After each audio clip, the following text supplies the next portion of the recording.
मालिक को प्रणाम। सभी अभ्यासी भाई बहनों को नमस्कार।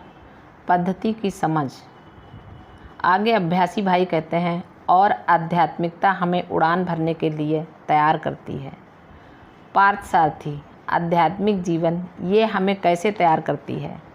जब तक हम मानव स्तर पर नहीं पहुँचते, हम सब एक समान होते हैं। यहाँ भी हम एक जैसे ही हैं। मेरे हृदय में ईश्वर है, हर व्यक्ति जानता है, हर व्यक्ति रखता है, लेकिन हर व्यक्ति अनुभव नहीं करता। हर व्यक्ति स्वीकार नहीं करता अथवा मानता नहीं है। और थोड़े, मेरा मतलब है संभवतः लाखों में एक, अपने अहंकारी व्यक्तित्व को अंदर के ईश्वरीय व्यक्तित्व के समक्ष समर्पण करने का इच्छुक होता है। वह कहता है, मैं अपनी जिम्मेदारियों का ख्याल रखूँगा। मुझे इस संसार की सबसे अच्छी शिक्षा मिली है। मैंने वह उत्तीर्ण किया है। यदि मैं अभी ईश्वर की ओर मुड़ता हूँ, मेरे लोग सोचेंगे कि मैं कमज़ोर हूँ, मुझे कुछ भी नहीं पता। उसे ईश्वर की ज़रूरत क्यों है? आप देखिए, ईश्वर अंतिम रास्ता है, इसलिए वे इससे बचते हैं। आप जानते हैं, ये मेरे साथ विदेशी अभ्यासियों के साथ हुआ। वे कहते हैं, लेकिन चारी जी, मैं अपनी पत्नी को कैसे बताऊंगा कि मुझे ज़रूरत है? मैंने कहा, जब आप चर्च जाते हैं तब आप क्या कहते हैं? उसने कहा, लेकिन मैंने चर्च जाना छोड़ दिया है। चर्च जाना छोड़ना वैसा नहीं है जैसा ईश्वर को छोड़ देना। मंदिर जाना छोड़ना वैसा नहीं है जैसा ईश्वर को छोड़ देना। हमारे पास तमाम ऐसे लोग हैं जो मंदिर नहीं जाते, लेकिन जो अब भी ईश्वर पूजा के आदी हैं, और यही वह ईश्वर है जो अलग बाहर है, मूर्तियों में, चित्रों में, आकृतियों में, जो व्यर्थ है। और अधिक कुछ प्रश्न? हाँ मालिक। पार्थसारथी, नहीं, इस प्रश्न में प्रश्न है। नहीं, साधना पर वापस आते हुए मालिक, कुछ प्रश्न हैं। अभ्यासियों ने मुझे इन्हें आपसे पूछने के लिए कहा है। एक प्रश्न अभ्यासी का सिटिंग के लिए प्रशिक्षक के पास जाने की ज़रूरत पर है। यदि यह संभव ना हो, क्या अभ्यासी मालिक के चित्र के सामने बैठ सकता है और सिटिंग ले सकता है?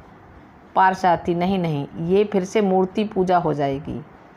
एक चित्र के सामने सिटिंग एक कल्पना है। सहज मार्ग में क्या आवश्यक है? सहज मार्ग के बारे में जो चीज़ बहुत खास, या यदि मैं कहूँ अनोखी है, वह प्राणहुति की प्रणाली है, जिसकी हमारे आदि गुरु लालाजी महाराज द्वारा पुनर्खोज की गई थी और अपने पुत्र मेरे मालिक बाबूजी महाराज को प्रदान की गई थी।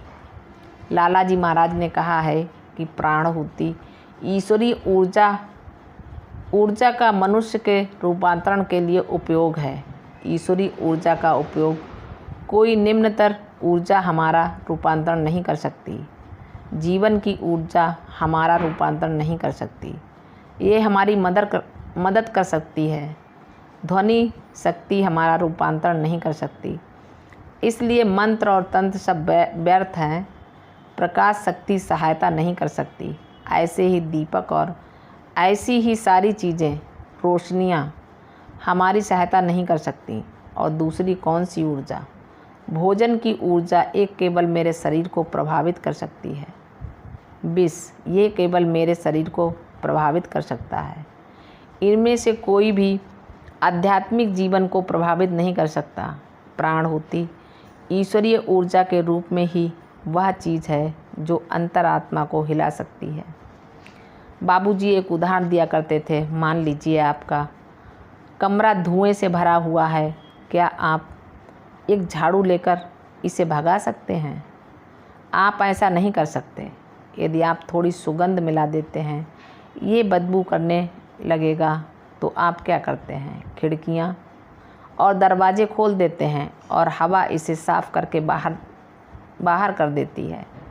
तो हर स्तर पर इसे साफ़ करने या मिटाने के लिए आपको उसी स्तर की किसी चीज़ का इस्तेमाल करना होता है। अगर ये भौतिक धूल है, तो आपको एक झाड़ू की ज़रूरत है। यदि ये हवा और धुएं को बाहर करने के लिए आपको हवा की ज़रूरत होती है। यदि वह स्वयं आत्मा ही है, आपको आत्मिक ऊर्जा की ज़रूरत है जो ईश्वरीय ऊर्जा है। वह जानते हुए भी आत्मा स्वयं ईश्वर का ही एक अंश अथवा चिंगारी है। अब इस प्राणहुति की इस शक्ति को लाला जी द्वारा पुनर्खोज किया गया था, जो राजा दशरथ से कई पीढ़ी पहले उपयोग में लाई जा रही थी। उन्होंने इसकी पुनर्खोज की थी और ये अब इसके लिए संभव है। सहज मार्ग का पहला अनोखापन ये है कि ये प्राणहुति का उपयोग करने की अनुमति देने में सक्षम है। दूसरा अनोखापन ये है कि यहाँ एक ऐसे गुरु हैं जो इसे करने के लिए प्रशिक्षकों को प्रशिक्षित करने में सक्षम हैं। किसी दूसरी जगह आपको ये नहीं मिलता कि गुरु ने लोगों को वह करने की अनुमति दी हो जो उसे करना होता है। ये दूसरे मनुष्यों में अपार विश्वास का कार्य है, जो ईश्वर में भी विश्वास विकसित करने में हमारी सहायता करता है कि यदि वह आप में और आप में विश्वास कर सका तो मुझे विश्वास क्यों नहीं है। इसलिए जब हम किसी प्रशिक्षक के पास जाते हैं, हम विशेष कार्य के लिए जाते हैं कि उन्हें सफाई करनी चाहिए और प्राणहुति देनी चाहिए। लेकिन निश्चित रूप से घर पर व्यक्तिगत ध्यान सबसे अधिक महत्वपूर्ण है। उसका कोई स्थापन नहीं हो सकता। यदि उसके स्थान पर कुछ और कर दिया जाता है तो प्रशिक्षक के पास जाना केवल गंगा स्नान करने जाना जैसा है। 10 वर्षों में एक बार, 15 वर्षों में एक बार, तब यह एक काल्पनिक कथा बन जाती है। समझ रहे हैं?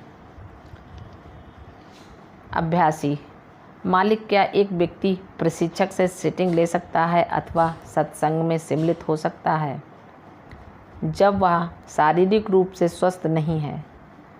पार्थसारथी, शारीरिक रूप से स्वस्थ नहीं है या यदि आपको बुखार है, यदि आप अस्वस्थ हैं तो इसकी सलाह नहीं है, क्योंकि कुछ लोग इसे समझ सकते हैं। प्राणहुति एक अर्थ में बीमारी को बढ़ा देती है, क्योंकि इसका उद्देश्य हर चीज़ को श्रेष्ठ, परफेक्ट बनाना है। इसलिए जैसा कि बाबूजी ने कहा है, यदि आप एक चोर को प्राणहुति देते हैं, वह एक पक्का चोर बन जाएगा।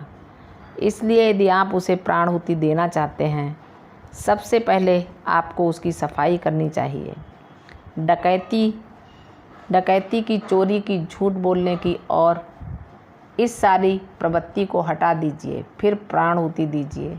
इसलिए जब हम एक नया अभ्यासी लेते हैं, जब एक प्रशिक्षक लेता है, मुझे कितनी प्रारंभिक सीटिंग देनी चाहिए? कोई उत्तर नहीं है। 3 तो कम से कम होती हैं, लेकिन ये और अधिक हो सकती हैं। प्रशिक्षक को निर्माण करना होता है, उन्हें आलसी नहीं होना चाहिए और ये नहीं करना चाहिए। ठीक है, 3 निर्धारित की गई हैं, ये पर्याप्त हैं।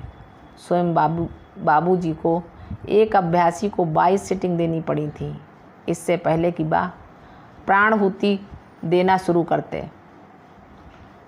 अभ्यासी और मालिक, कुछ अभ्यासी ध्यान के दौरान और ध्यान के ठीक बाद एक भारीपन का अनुभव करते हैं, और कुछ लोग कहते हैं कि वे ध्यान के दौरान सो जाते हैं, और कुछ कहते हैं जब वे ध्यान कर रहे होते हैं अथवा सत्संग में सम्मिलित होते हैं, उनकी आँखों से आंसू बहते हैं। क्या यह स्वाभाविक प्रक्रियाएं हैं? चारी जी कहते हैं ये सब स्वाभाविक है। बाबूजी महाराज ने हंसते हुए कहा है, नींद में चले जाने का कारण है उन्होंने पिछली रात बहुत अधिक खा लिया था। उन्होंने कहा 2 चपाती कम खाओ। तो जब शरीर भारी होता है, शारीरिक रूप से भारी होता है, देखिए ध्यान हवाई जहाज़ के उड़ान भरने जैसा है। अगर उसमें अत्यधिक बोझ होता है, ये उस चिड़िया की तरह लड़खड़ाने वाला है जो उड़ने की कोशिश कर रही है। अतः सोने का जवाब यही है, नींद जैसी कोई चीज़ संभव है। जब हम ध्यान में इतनी गहराई में चले जाते हैं कि शारीरिक चेतना समाप्त हो जाती है, आप गिर सकते हैं अथवा आप इस तरह सामने गिरना जा सकते हैं। कभी कभी बगल में भी गिर सकते हैं, लेकिन दोनों में भेद करना कठिन है। केवल स्वयं वह व्यक्ति ही जान सकता है। अभ्यासी और मालिक अक्सर जब एक सिटिंग समाप्त होती है, प्रशिक्षक पूछते हैं, सिटिंग कैसी थी? आपने सिटिंग के दौरान क्या अनुभव किया? मुझसे सिटिंग के दौरान क्या अनुभव करने की अपेक्षा की जाती है? यही प्रश्न है। चारी जी कहते हैं, देखिए, यदि आपने कुछ अनुभव नहीं किया, कहिए मैंने कुछ भी अनुभव नहीं किया। अभ्यासी, पर क्या ये ठीक है कि अगर मैंने कुछ भी नहीं अनुभव किया? चारी जी, ये कहना ठीक है कि मैंने कुछ भी अनुभव नहीं किया। क्या मैं अपने ही जीवन से एक बहुत ही रहस्य उजागर करने वाली घटना बताऊं? जी मालिक। चारी जी कहते हैं, मैं शाहजहाँपुर में था और बाबूजी महाराज ने हम में से 10 या 11 लोगों को एक सिटिंग दी। 1 घंटे से थोड़ा अधिक देर तक चलती रही। उन्होंने कहा, बस कीजिए, और फिर हर एक से पूछा, आपने क्या महसूस किया? और वहाँ पर कहानियाँ थीं, जैसे इंद्र एवं चंद्र और हर तरह की चीज़ें। कुछ ने 7 मिनट 8 मिनट तक बताया तो बाबूजी मुस्कुराए। सौभाग्यवश उन्होंने मुझसे नहीं पूछा। बाद में जब हम उनके घर के अंदर थे, उन्होंने मुझसे पूछा, पार्थसारथी, तुमने कुछ नहीं कहा? मैंने कहा, बाबूजी, आपने मुझसे पूछा ही नहीं था। वे मुस्कुराए। उन्होंने कहा, अब मैं तुमसे पूछ रहा हूँ। मैंने कहा, मुझे ये कहते हुए दुख है, मुझे ये कहते हुए शर्म आती है कि मैंने कुछ भी अनुभव नहीं किया। उन्होंने कहा, तुम शर्मिंदा क्यों हो? मैंने कहा, क्योंकि बाबूजी, मैं इतना संवेदनहीन हूँ कि मैंने कुछ भी अनुभव नहीं किया। और वे सभी इतनी सारी चीज़ों के बारे में बात कर रहे थे कि अगर आपने मुझसे पूछा होता तो शायद मैंने आपसे झूठ बोला होता कि मैंने ये और वह अनुभव किया था। वे उठ खड़े हुए और मेरे दोनों कंधों पर थपथपाया और उन्होंने कहा, देखो, आज मैंने बिल्कुल भी प्राणाहुति नहीं दी।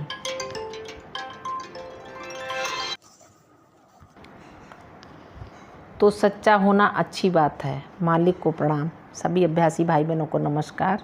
धन्यवाद।